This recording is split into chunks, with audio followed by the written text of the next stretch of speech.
Welcome, welcome, welcome, everybody. I'm Cory Thorell, and this is Fear to Freedom, one story at a time. Have you ever wondered why being the nice guy never feels as good as it sounds?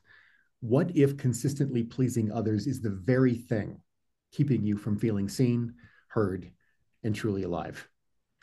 Here on Fear to Freedom, we talk about the stories of fear turning into freedom. And it is my honor, my pleasure, and my delight to have my good friend Jay Scott in the house. Jay himself is a recovering nice guy. He's now helping other people recover from being the very nice guy. And I'm going to let him tell you his own story along the way. Jay Scott, please come on in here and say hello and introduce yourself. Hi, Jay. Hi, Cory. Thanks for having me. It's a pleasure to be here. Jay, thank you for reaching out and telling me your story, a little bit about your journey from nice guy. You and I have a lot of common. We've done a lot of work studying Tony Robbins and a lot of this personal development, personal healing. And I'm a coach in service to others. You're a coach in service to others. Tell us a little bit right off the bat about your coaching and your mission to serve. How do you help people?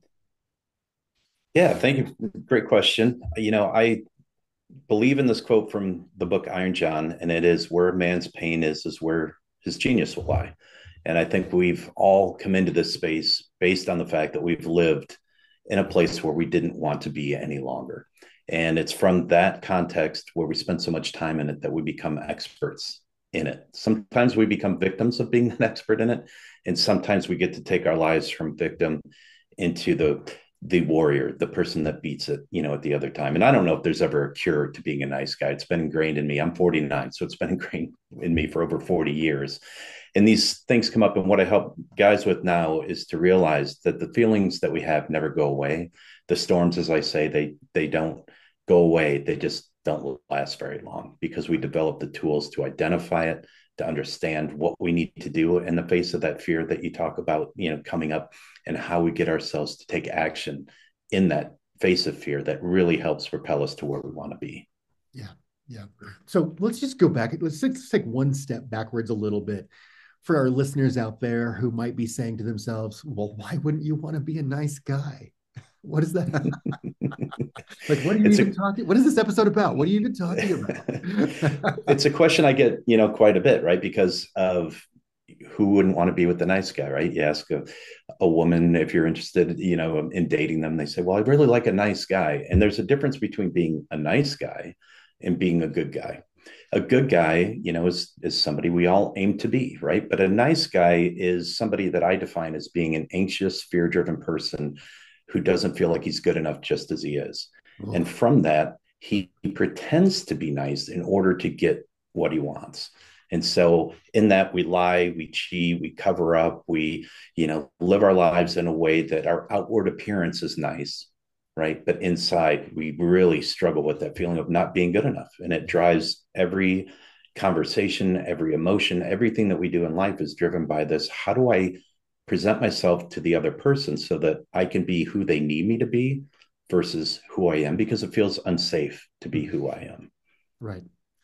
So what that makes me curious about, and I've got a lot of thoughts about this and training, and I've done a lot of research about this.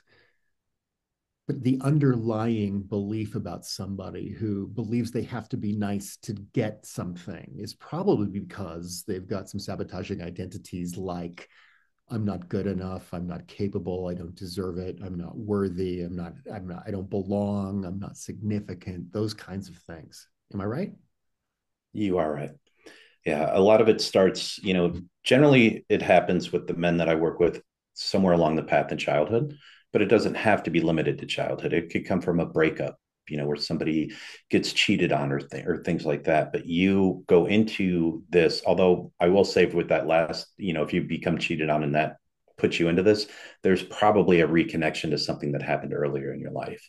But it's because as children we're very egocentric, and that word egocentric kind of brings up some negative amounts to it. But what I mean by it in childhood is that we rely on other people to meet our needs, and if our needs are not met in a quick or judicious way, what ends up happening is we develop that we're the cause of that. And that's where that egocentric part comes from, is that we think it's something we did. And so therefore we adopt this internal belief that we're not good enough, we're not lovable. Mm. I was the cause of me not having my needs being met. And that can show up through abandonment issues. It can be from any type of abuse, whether it's mental, physical, verbal, sexual abuse. It could come from bullying as a child, just any of these things that foster this belief that we aren't good enough, but it's the way we take it in. Absolutely. In my work as a super conscious coach, working in the realm of the super conscious, the unconscious, and the conscious mind, or the three dreams, the waking dream, the nighttime dream, and the daydream. When we start looking at some of these beliefs of I'm not good enough, I don't deserve it, I'm not capable, as identities, we believe that's who we are. And then we see the world through that lens forever. I'm not good enough. Okay, if I'm not good enough, I have to go the extra mile to barely be good enough. Mm-hmm. It solves what I call that problem solving mindset. If I'm not good enough, I have to fix myself first. That means I must be broken. And now I'm Yeah. broken also becomes an identity. I'm broken. Right. And I believe that we're Mm-hmm. not broken. And my mission in the world is to say, you know what? We're not broken. What if you didn't have to fix anything? What if you didn't have to fix anything first? But that's a different conversation. What I also want to call in here is some of these original wounds. You brought it up, like it could have been a childhood thing. Like, and I have some of that. My parents got divorced when I was 6, and I carry some of those wounds of Yeah. overcompensating for my dad's departure and some of that in my life. I get that. Yeah. But I also know epigenetics, the study of epigenetics, some of these wounds have been handed down through lifetimes. Like from maybe it's your father's side of the family, my greatest grandfather made a decision to keep his family safe 7 generations ago. And now all of them do that. And here we are 7 generations later, still behaving by the same core wound, you Right. know. So sometimes that wound can be very old and not even your own. And we get to, in this world of coaching, healing, the cognitive piece of waking up to say, yes, I'm aware of the healing. Then the body piece, the biochemical piece is I've got that energy in my body. Let's do some tapping, acupressure, acupuncture, specialized kinesiology, some of these things to release that trapped energy in your body, or the unhealed wound you've carried forever finally gets to heal, so that then we can get to the spirit piece, which is our creation, our imagination, our intuition, to then have that holistic balance of mind, body, and spirit. Absolutely. Yeah. Yeah. So I just wanted to call in a little bit of that structure of healing, this journey of coming back to the center of who we are, the center of what it is to be powerful, imbalanced, go from imbalanced to balance, But in order to do that, we've got some healing to do. I love the phrase, are you building your dreams on an unhealed wound? Are you Yeah. building your It's hard to dreams build a on house with a sandy rotten beach? foundation. Yeah. Right. Because no matter what you do, you have to fix the next cracked wall because the Yeah. original wound is still unhealed. And I heard Absolutely. Yeah. you in our when we talked earlier, and even just right now, you mentioned that you have some of those. You realized you had a wound of abandonment that was unhealed or unlooked at or uncared for a long time. Let's unpack that a little bit more, especially for some of our listeners out there who might be going, "Wait a minute, what are these guys talking about?" Yeah, I'd love to. So my abandonment wound, it's so funny. I went through life thinking, that this couldn't have been a possibility because I had both of my parents in my life until they passed away. They were both loving in their own ways. But at one point, I was 7 or 8 years old. My parents were in an argument, and that argument woke me up. And the conversation or the argument that I heard was my dad telling my mother that he was going to leave her, get divorced, and he was going to take Rodney with him. My name's not Like your Rodney. brother. Right. It was my brother. And so from that moment, and I didn't realize this at the time, but from that moment, I realized, or my childhood mind came up with this thing that he didn't want to take me with him because there was something inherently wrong with me. I was unlovable. I wasn't good enough. I wasn't his favorite. Whatever that was, Right. sat at my core for the rest of my life. And it shaped every interaction I've ever had with another person because when you develop this belief that you're not good enough, you become really adept at putting on masks. And that mask is, how can I be what the person in front of me needs me to be or what I perceive that they need me to be instead of being myself? Because in my case, with an abandonment wound, if I'm myself, you're going to leave. And because that leaving to me means almost the same pain as death, that I had to be somebody else, whoever you needed me to be, in order for me to keep you in my orbit and to keep us being friends, to keep us, being in a work relationship as my boss or a coworker, any of those things. It all came from this act that I portrayed. It wasn't me being who I really am. Right. Wow. And then that ripple goes to literally to everything, to our individual relationship with ourselves, our relationship with the people in our inner circle, the people in our outer circle, our community, our job, our everything. What you think you deserve. And Yeah. let's so that if we manifest what we think about, which I believe we do 100% exactly, and if these are the thoughts that you're thinking, this is the life that you're creating. Mm-hmm. So let's talk a little bit about what that was for you, and those, especially like I know you mentioned earlier that you fell in love with your teenage sweetheart, Yeah. and you're still with her 25 years. What did you just say? 25 years this year. Wow, Yeah. amazing. But I'm Yeah. sure that the road with her in your own healing journey was not always easy.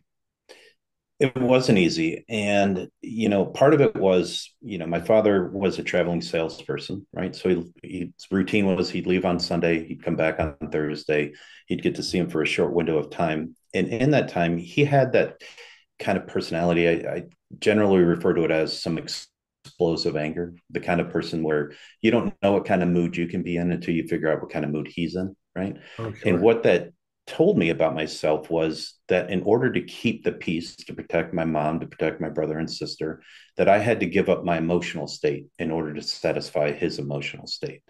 And from that, I learned that my needs weren't important, that I shouldn't have needs. And if I did have needs, they should be given away in order for him to remain calm. Mhm. Conversely, on the other side of this, my mom and I were very close. She was my best friend up until the moment that she had passed away. And what I didn't realize at the time was she was using me, and I use using me as a very kind term in this, but she was using me to fill in some of the gaps that my dad didn't fill for her. So a companion, somebody I'm to sure. trust, somebody to kind of dump problems on and talk about what she was dissatisfied with. But because we were so close, I also learned that by me having needs, I couldn't be there to solve her needs, right? And so again, I was giving up of my needs, giving up of everything else in order to satisfy that part of the relationship, which I desperately needed because I didn't get it from my father, Mhm. right? And so as I went through life, what I adopted was that I shouldn't have needs. So I met my wife in high school. It's a typical high school relationship that turned into, a blossoming relationship. We had kids at 20, got married at 23, or one kid at 20, married at 23, our next kid at 25. And my wife's career is very masculine in nature. She's a nurse, but she's a nurse manager. So she manages, I think, over 100 nurses. And so she was constantly being called into her masculine, right? And I was used to being raised by my mom, which kept me more into my feminine. So Uh-huh. she worked a career that was very needy for her, right? Her career had needs. Mhm. Then her mom's very important to her. So her mom had needs. Our kids are very important, as they should be. So our kids had needs. Her sisters, too, are very important. They have needs. I learned to adopt that I shouldn't have needs. And so I went through life with my wife, kind of trying to keep her happy in order to keep her in my orbit, right? To overgive, to solve every problem, to do all the things that I thought, based on what my mother taught me, would be to be a good person. But when I kind of came into our decade, 15-year kind of anniversary, I had kind of had enough of never feeling like my needs were being met. And Oof. so we ended up getting separated and living in the same house, but in separate bedrooms. And, I realized along the way that, if this keeps happening to me, my wife doesn't have a problem with keeping relationships. I've lost friends along the way. I've lost touch with family along the way. It's that old adage is if it happens once, it could be her, right? Happens twice, might be me. Happens more than twice, it's probably me. So Yeah. I started to kind of look in then internally, and we went to marriage counseling, and marriage counseling was great, right? I needed a mediator, somebody in that room to tell me that it was okay for me to have needs. And so once I started to then realize that it was okay to have needs, to come into it to say, you know, everything takes priority above me. Why don't you ever pay attention to me? Why are you never there for me? And what I realized was Her job had needs, her mom had needs, her kids had needs, everybody had needs but me. And it's that old squeaky wheel gets the grease, right? Mm-hmm. Why would she pay attention to me if I was always there taking care of her? And so that's kind of where the journey started to unravel, to where I knew that I needed to have, my own needs. That combined with some mentorship that I got from a good friend, a mentor for me, Dr. Robert Gulliver, who wrote the book No More Mr. Nice Guy, which is how I've become trained and certified in helping other men. Right. What were you afraid of? I was afraid that if I had needs, I would be perceived as needy and I would be too much to take care of and she'd leave. Mm. Yeah. And what does that mean? And it all goes back to that abandonment wound, right? From If that she old left, I couldn't protector. make it on my own. Yeah. So let's Yeah, can I unpack that a little bit with you sure.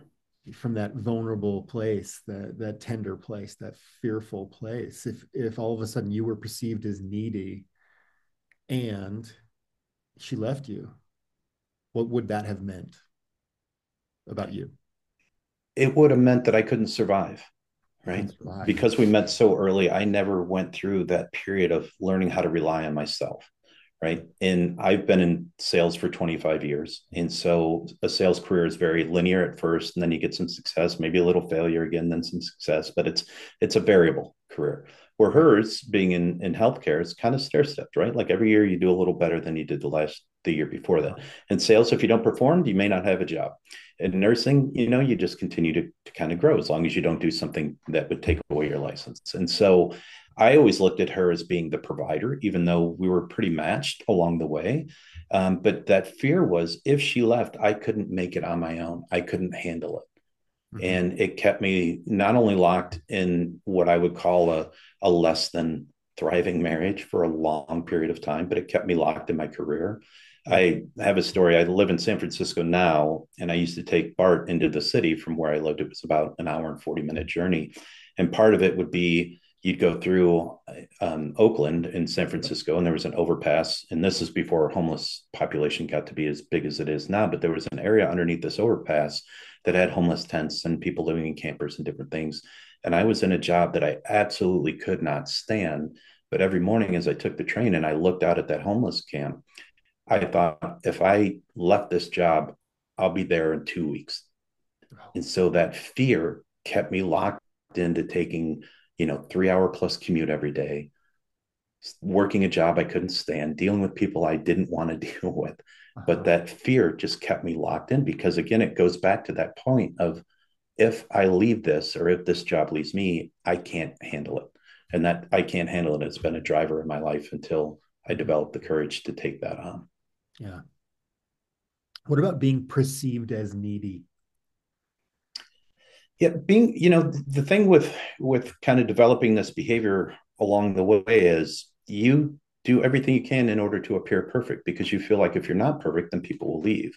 Yeah. And if you're needy, you're clearly not perfect, right? If you have imperfections, if you're vulnerable, if you lead with the things that actually end up attracting people to you, if you do that in our mind, you realize that people will just go, "Oh, he's too much. I can't handle him." Right. I'm in the world to be here for myself. If I need to take care of somebody else, that's too much and I'm going to leave.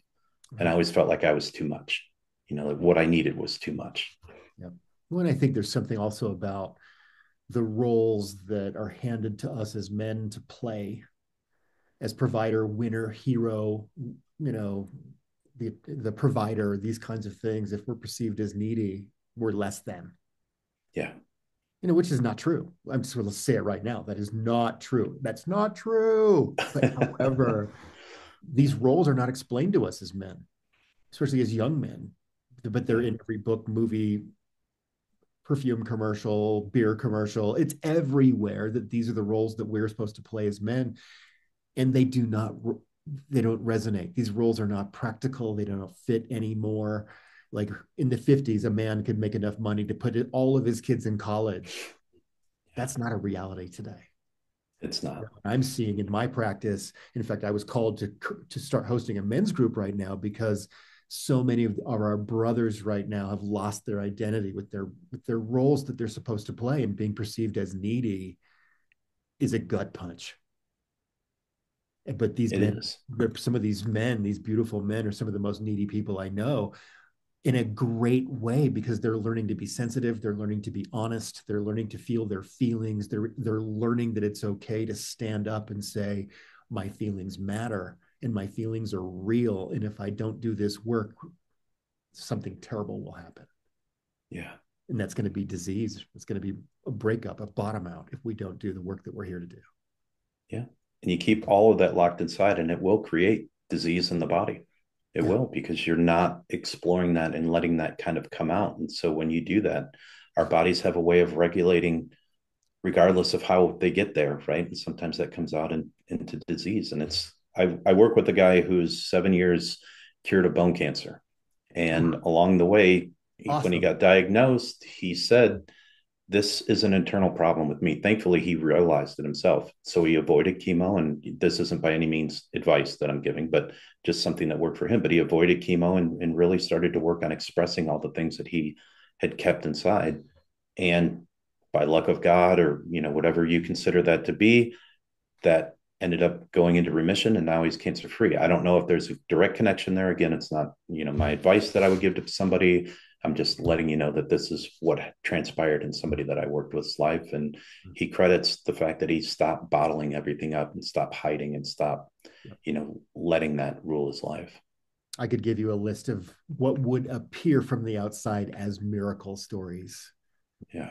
Very similar. I've seen some people recover from cancer in a really big way. I've seen some people, like one of my colleagues, regained after being blind his entire life, regained his eyesight because he Oh, found wow. an internal wound when he was a little kid that he believed he was not allowed to see something because of something that happened. Then he started doing his energy work, his healing work, his healing his inner wounds, and his eyesight turned back on. He's now 75, chasing his grandkids on the beach, and he tells me how he loves wearing different colored socks. I'm like, how cool is that? The Yeah. power of our mind is amazing. Yeah. What an And inspiring we're not story. taught, and we are just not taught how to do this work Right. in Western culture. We're not taught how. That's one of my big Well, things about why I do what I do is let's help people help themselves first. yeah. And, I think back into my own life, all of this feeling not good enough, for trying to put on a new mask and try to have other people realize that I'm good before they found out who I really was, created this ball of anxiety to a point where when I was young, I wouldn't, I'd make up illnesses not to go to school, right? Because home base to me was security. And it was, when you grow up this way, you always keep one hand on home base. And that home base is either protection, security, or survival, right? So everything we want is on the other end of that, but we can't seem to let that go.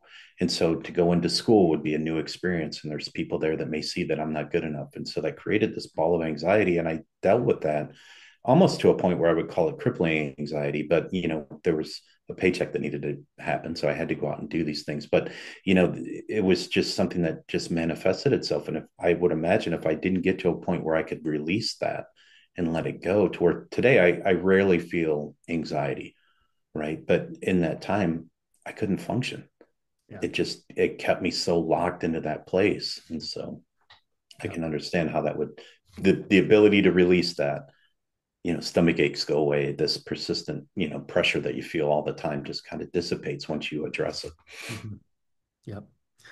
In so much of my practice as a guide, mentor, coach, maybe sometimes even healer, I could perceive, I use that word carefully, um, is that there's a symptom. I'm hurting now, or I'm anxious, I'm having panic attacks, or whatever it is. I'm now uncomfortable enough to get up and do something. The pain of change is now less than the pain of not changing. But I have a symptom. I'm going to do that first step of right here, right now. That's that cognitive piece, the thinking piece. We're aware in our mind about what that is. And then when we usually get some help with some treatments, modalities, hypnotherapy, timeline therapy, EFT, tapping, releasing some of this immediate solution relief of what's going on right here, right now. Oh my God, there's that first breath of I'm on the right path. And your spirit's knocking on your door saying, yep, you're in the right place. And this work that you're doing right now is difficult, but it's also the work you're here to do.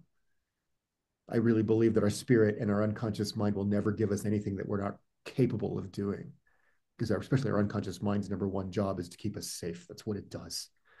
So if you're being presented with a challenge consciously, that's because your unconscious mind knows that you're ready to do this work now. How cool is Yeah. that to know? Right. It's amazing. Then that next piece is that, okay, well, what was the root cause of that symptom? With a little bit of that relief and a little bit of cognitive learning. Okay, I have a path, I have a guide, I took a workshop, I have some tools.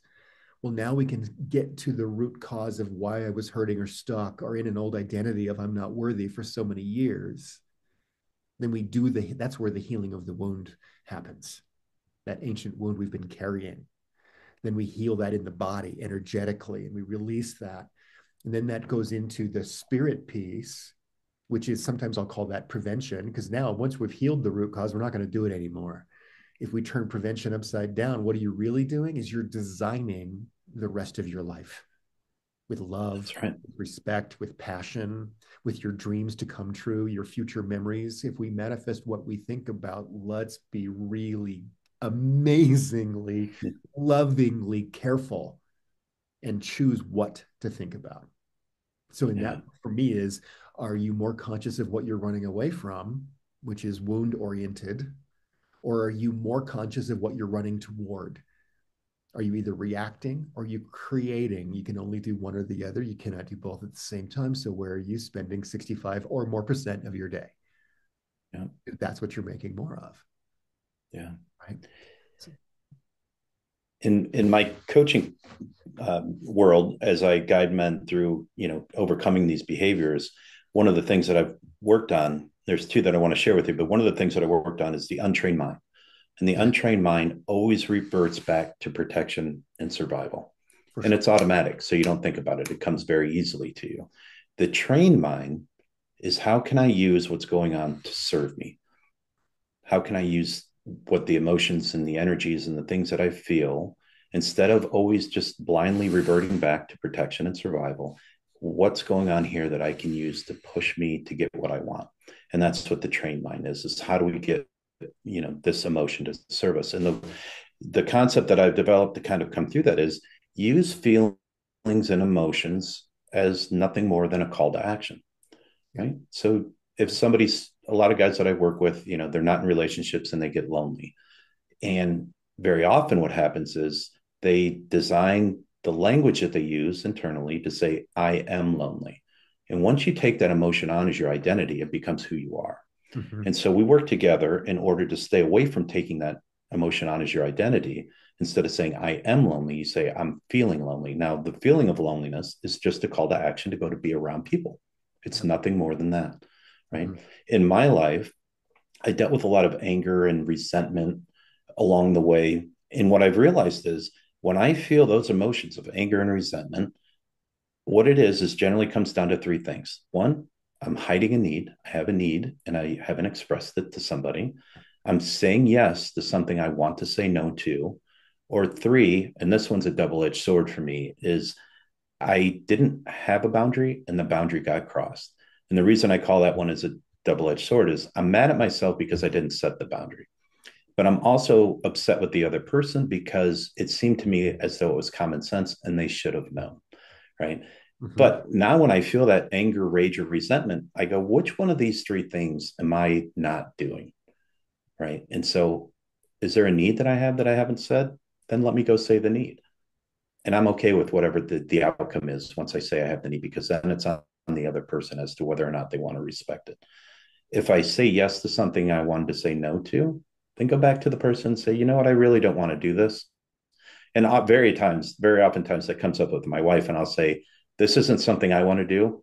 If it's important to you, I'm happy to do it. And that anger and that resentment of me not saying it goes away. She knows now that I don't want to go, but I'm doing it for her. And that's a conscious choice on my part. Yep. Where the other times I'd say yes to that. I'd go to the event. I'm miserable. Everybody around me is miserable, right? Because I didn't want to be there, but I kept it hidden again. Uh-huh. And then the boundary is, either if it's a big enough boundary, my go-to conversation is, I don't want to be in a relationship where this is going on. Or a smaller boundary is, hey, that didn't feel good, or that didn't land on me right, and get some more information and say, this isn't good for me. I don't want, this part of it. It doesn't, a boundary to me, by the way, I was probably 40 when I learned what a boundary was. I had no idea boundaries even existed, and probably 42 before I could define it. But a boundary to me is just what you're willing or not willing to put up with, said in a kind, calm, but assertive manner. Yeah. Right. And that's it. It's just, what you want. And for me, the reason that I didn't have needs, I said yes to things I didn't want to say no to, and I didn't have boundaries, was to not lose the people around me, because I thought if I did those three things, they'd go away. And so Right. for me, that's where the fear came from. And what I've learned throughout my life is that by having needs, by saying no, by having boundaries, is I lit up a path to show people how I want to feel loved. All those other times when I was hiding all that stuff, I felt invisible, like I wasn't important. And then you set these things up, and now people know how to love me. Right. So what I thought would, push people away lights up this path. And now I feel loved all the time. Right. What that does is it just connects you to other people, Right. but I always thought it would push people away. Well, and the funny thing is, Jay, in that mission, that old, where you used to be, and I was there too in my story about wanting to serve and put everybody else before myself and all of these things, and the inner resentment of not being free to be who I was, who you were at that time. And then there's that angst, that hidden emotion, that vibration, that frequency of anger, resentment, not being enough. The people that love us, who've been trying to give us their gifts and trying to show us that they love us, get exhausted because they cannot connect because of that repelling energy that we're putting off, even though our mission, our desire is the exact opposite. So we're actually pushing away the very people we want close to us. So this is why Yeah. you look at the law of vibration, which is like the essence of the law of attraction. You can have a pretty thought in your head all day long, but if you're busy running away from your problem, more importantly and more powerfully than focused on the solution, you're actually making more of the problem. Yeah. So there's that energy That's frequency. 100% accurate. Like we hear about some of our masters and heroes say, act as if, the emotion of the end result, step into the dream. That's a frequency. Act as if your dream is already here. Don't fuel the fear. Don't fuel the lack of it. Fuel the what will it be like when it gets here. That's all great. And those are advanced skills for some people who are really stuck in being stuck. Like, okay, I see somebody Mm-hmm. over there making the money, being spiritually active, having the easy life, but I'm over here struggling. I'm really hurting right now. And I'm hurting so much, I can't even dream about tomorrow because today hurts too much. Right. So in my practice, Yeah. a couple Can't of get years past it. ago, I created a program called Dream Intending because of that person right there who had lost the ability to daydream about tomorrow because today sucked too hard, because Yeah. tomorrow never happens, and so It much. goes back to that. No, go ahead. It goes back to that untrained mind of always looking for Exactly. protection and survival. Yeah. Exactly. How can I focus on tomorrow when my only goal is to get through today? Absolutely.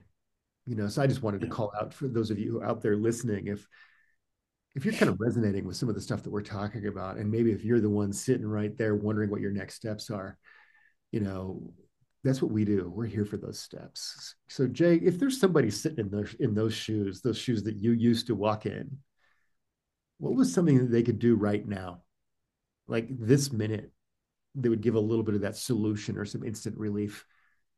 What would you say? Yeah. I think a good portion of it is to get conscious of it, to become aware of why you're making these decisions and what you're doing.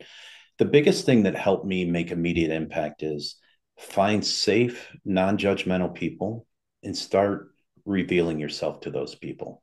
Yeah. Everything we do, we're so ashamed of that we keep it hidden.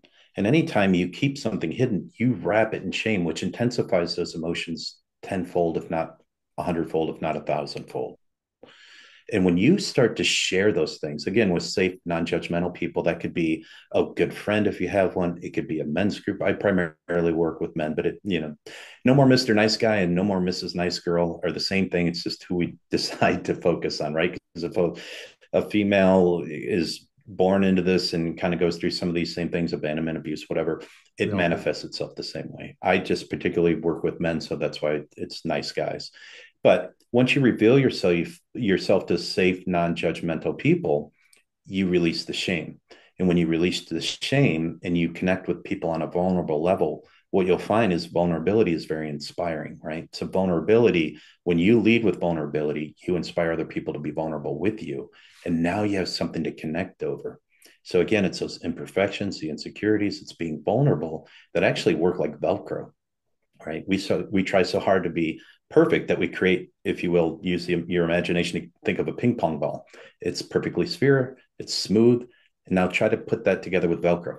Nothing works, right? Because they have nothing to connect to. And so we go through our lives being this perfectly spherical, smooth ping pong ball and wonder why we have no deep, meaningful relationships. It's because people go, he's got to figure it out. Why would he want to spend time with me? Right. But when we lead with those things that we're concerned over, that we have fears around, that we're vulnerable about, or our imperfections, we get to see other people go, you know what, man, me too. And now you have something deep to connect over, and you're not playing in the shallow end anymore. You're getting these deep, meaningful relationships. But in that, there is a step that needs to be worked on, probably, and it's the courage to be disliked. And once you develop the courage to be who Mm, you are and realize that there's people in the world that, may not like you, and to come into that with courage of going, that's okay. I developed a saying in my life that I'm good for some, but I'm not good for everybody. And that's okay, it's way right? out. There's a segment of a population that's not going to like me no matter what I do. And I have to be okay with that. But the people that like me, the ones that I identify with, and the ones that are connected to me in those deeper levels can't live without me. And Cory, I would much rather spend my time with those people than I would trying to gain somebody else's approval that I'm never going to get anyway. Yeah. Right. And we find ourselves over giving to those people. They never give back. They don't care if we're, at an event or not at an event. We don't get calls from them, to be a part of things because we just don't matter to them. But the Yeah. ones that I do matter to want me there all the time. And I'd much rather be around those people. Oh, for sure. For sure. A couple of things pop in my head about that. I was working with one of my mentors recently, and he said something to me that resonated so deeply, so deeply. He said, we were talking about community and the people nearest, like our inner circle, outer circle, your family, the people nearest you as well. And then as the ripple goes out, and he said, without judgment, not about making people right or wrong, he said, Cory, the only people that will criticize you are the ones who have not expanded as much as you, because the ones who have expanded more than you are standing there with their hand out for you. And I had to let Yeah. that sink in a little bit because I've been criticized pretty big time, especially as I've changed my career and I changed my values and I've done my healing and some shadow work. I've had some friends that were in my inner ring really like miss the old version of me, old career Yeah. too. Who's this? Like Yeah. all of a sudden, I'm not that version of Cory they used to know. And it shows up as discord and it shows up as uncomfortable conversations. And I was trying to work that out. It's like, well, Yeah. wait a minute. Some of what you're saying now made me feel like have you ever even met me? But at the same time, it's like, I'm not saying I'm ahead of them. That's not what I mean by expansion. I'm growing in a different direction than them. It's not about Yeah. more or less. It's not about good or bad.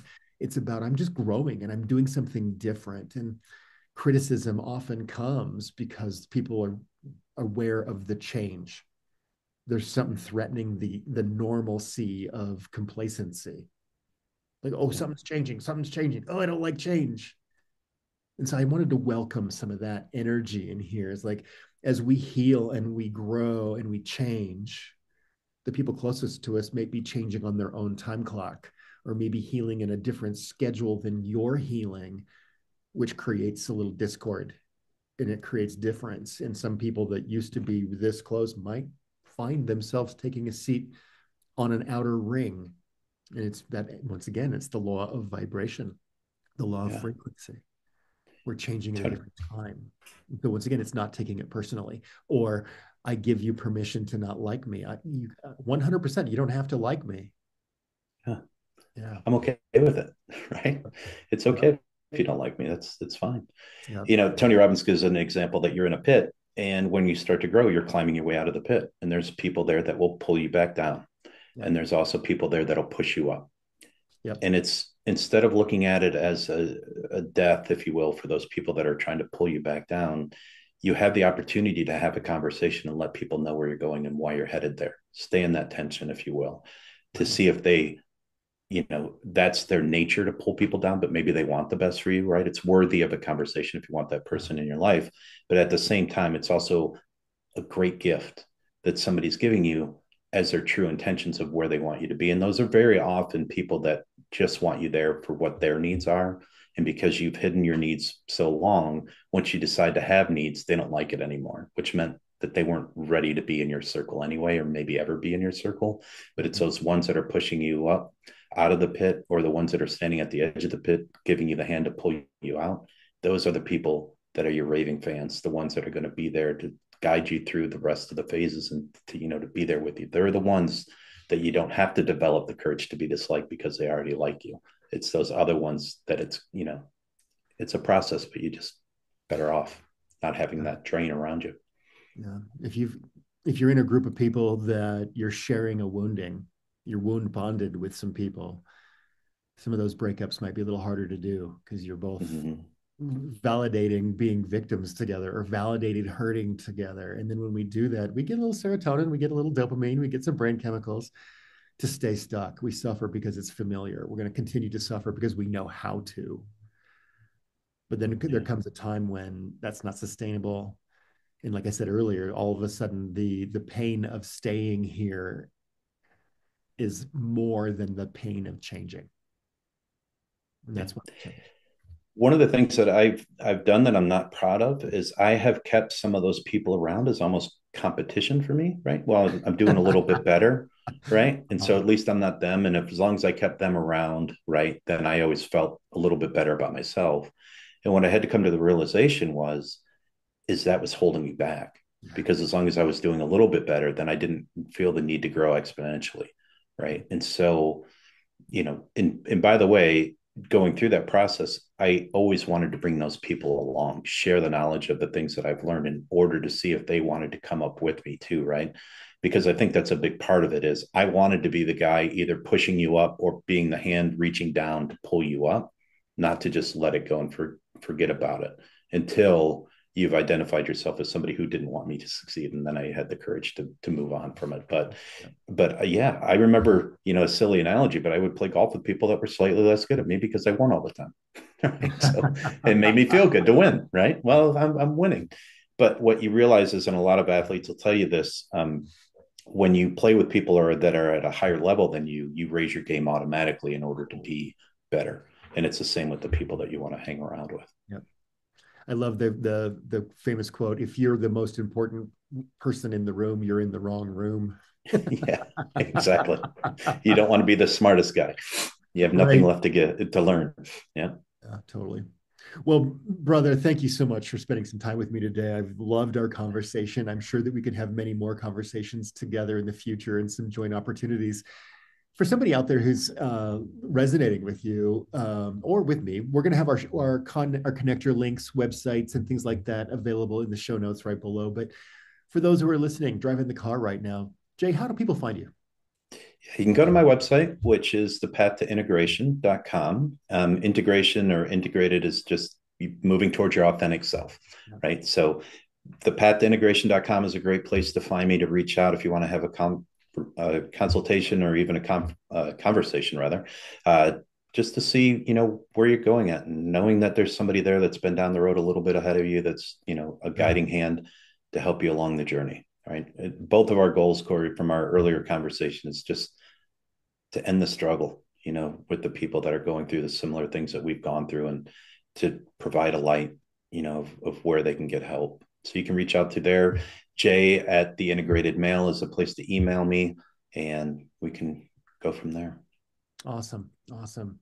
Jay, thank you so much for your time together, and your offering to the world and your mission. And I really want to honor you first and foremost by doing the sacred act of putting yourself first because self-love is not selfish. It is, in fact, and from my point of view, self-love is the number one non-negotiable every single day, is that we love ourselves. Let's breathe, let's dream, let's heal, and let's be the very best human that we're here to be. Yeah. Thank you for having me, Cory. And I'll leave everybody with this. And it's just the phrase that I love is a man can't lead where he hasn't been. And I've been there. Absolutely. Yep, Yeah. absolutely. Well, everybody, this has been another episode of Fear to Freedom, One Story at a Time. I'm Cory Thorell. I'm a neurosomatic coach, life designer. I help people create the very best versions of themselves, heal the inner wounds that have not been healed, and bring mind, body, and balance into balance. Mind, body, and spirit into balance. That's what I meant to say. Thanks, everybody. You can find me and Jay in the show links. Also out there, I'm looking for guests on Fear to Freedom. If you've got a journey or a story from Fear to Freedom and you would like to put it in front of people, reach out to me and let me know. I would love to have you as well. Jay, Scott, thank you, my friend. More time with you. And everybody out there, be well and put yourself first. You deserve it. I'm Cory. Have a good one.